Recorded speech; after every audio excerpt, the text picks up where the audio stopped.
Welcome back, everyone. It's been a long time since I've done a video update. Unfortunately, life has gotten in the way.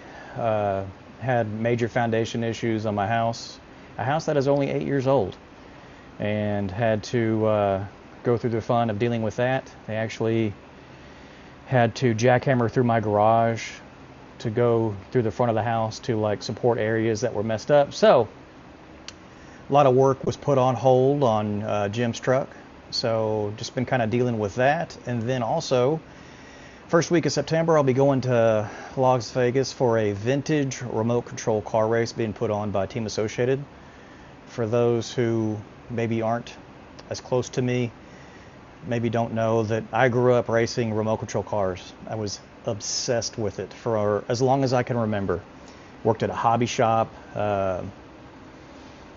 put myself through school working at a hobby shop, playing with toy cars, airplanes, helicopters, and it's something that I've continued to do. I haven't raced competitively in about 4 or 5 years, and when I was racing, at that time I was racing 1/8 scale, so this race is going to be a 10th scale, and the last time I raced a 1/10 scale RC car was about 25 years ago, so I don't intend on doing well.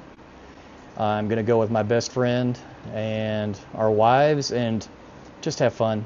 I'm not going to try to be too competitive. Just want to have a good time. But figured I would record a update video. I have gotten quite a bit done on the truck since the last video. So I guess the best thing to do will be a transition over and show you the work that's been done. Just kind of walk around on the truck and show you what's different. So hope you enjoy. All right, so as you can see, I have completely painted the floor and the outer rockers. Inner kick panels are painted. I basically got all the metal work done, got it painted, got it cleared coat, and put the cab back on, or not back on, but put the cab onto this new frame. So in the process, I replaced all of the cab mounts. Went with the normal urethane mount since Jim doesn't really intend on racing this truck, but of course capabilities there. In the box right there, we have some new gauge cluster. Got it from Dakota Digital, and a new bezel. I've also completely rewired the chassis. Just waiting on, I need to order a steering column from Jesse at level 7 so I can get it shortened to the length that I want, but put in a painless harness, got everything wired up, everything loomed, put in a new radio for Jim. Wants to be able to actually hear some tunes while driving, so put in a Laguna radio, kind of the vintage look, but will connect via Bluetooth. What else in here? Cleaned up a few like minor holes I found on like the inner firewall that somebody before had done. Just kind of like trying to make the truck fully weatherproof. Also put in the gas pedal required for the Holly system. Ordered the mount from Jesse at level 7. As always, in my opinion, he's the best source for these kind of trucks. He has great parts and tons of knowledge to help you out. So that's pretty much the inside. As far as the outside, we have the brake booster and master cylinder mounted. I have it plumbed to the system, and once again, Jesse custom made me these lines. And just by looking, I can see that I have a slight drip here. I need to tighten up the line, but it's been sitting for a few weeks. Bled the system, seemed fine. It's one of the reasons, it's one of the first things I do as I'm building is, you know, on a new truck, a lot of times you'll find little drips and leaks, so I want to make sure I get all those fittings tightened up perfect. But Jesse made me those lines so they could be the perfect length, nice and clean, able to get around the firewall, and then he also included a a sheathing on it that will help protect it from heat exposure to those headers. Other than that, I have added the vent connection to the water pump assembly. I don't know what you call that, but vents out the gases off the engine and kind of hides it and keeps it clean. I have completely wired the engine to go to a bulkhead connection.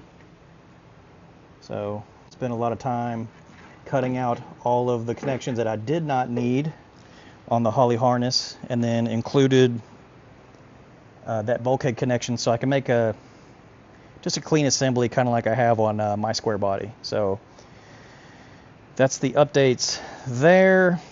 I can't remember if we discussed the lines from the power steering pump to the rack and pinion, but I got those lines connected and plumbed. What else? Oh, on the other side of that harness, that's the connection that will go through the bulkhead. And then I have a few connections like IAC and a few others that are not needed on this truck since it's drive-by-wire. So I'm going to de-pin everything from here. Actually, I shouldn't say from here, but from here to clean up the build. And then we'll shrink tube all of this just to kind of get it nice and clean. And then, so next steps on that will be mounting the computer and kind of getting some of that stuff run. We need to remount the air conditioning system, get it in place. I think probably the next immediate steps I'll be doing will be adding the exits to these exhausts. So I have a couple of pieces of tubing, and the plan is we will just kind of angle it out and down. Nothing too crazy. It's going to be hidden. It's not going to come out the rear. It's not going to come out the side. We just want something that's going to be out of the way of the drive shaft that we can easily work with. And I will also, one of the next steps will be putting in the fuel pump relay. And I think after doing this, it should give me the ability to put the bed back on the truck. So my garage is completely overwhelmed with parts. So doing that will get this bed back on the frame and give me that much more room to work with in here to where I can kind of move around and just be more comfortable. But that's kind of where it sits. I do intend on getting better about filming the next steps of the work. Just been really hard with everything going on at work, at home, other hobbies, vacations coming up. Just been one of the busiest times in my life these last few months. Just been very involved with a lot of stuff. So luckily Jim's very understanding and he knows what's going on, and having a few weeks away from the truck has definitely got me remotivated. I really want to get back into it. So anyways, hope you keep following the channel and check out the work, and thanks for stopping by.